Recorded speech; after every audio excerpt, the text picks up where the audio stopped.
คิดฮอดแจ่มจันทร์ผู้สาวแขวงผัวพันน้องนั้นอยู่กับผู้ใดแต่งงานหรือยังสาวดังคนเมืองตำไตคนงามสาวเมืองเวียงใส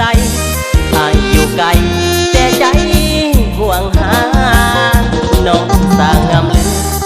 สาวสำเนื้อแดนแห่งมากจองามเทียบสาวยังทองเลี้ยวมองทั่วท้องทุ่งนาสาวเมืองเสียงขอให้รออายก่อนเถิดนะอย่าเฝ้าแต่งงาน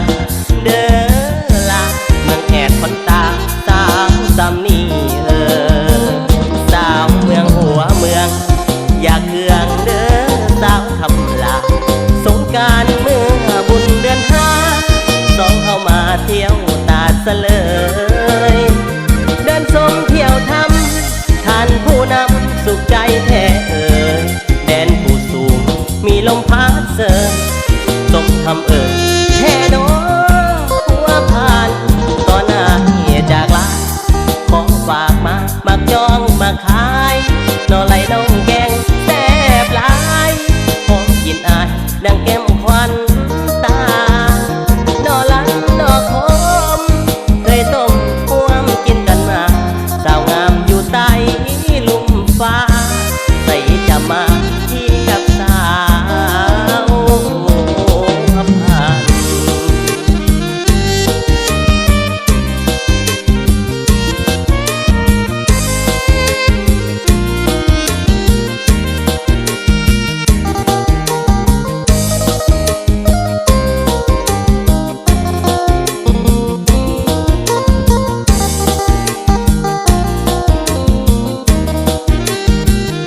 ผ่านเมืองหัวเมืองอยากเคืองเด้อสาวขับลาสงกรานต์เมื่อบุญเดือนห้าสองเข้ามาเที่ยวตาดเสลยเดินชม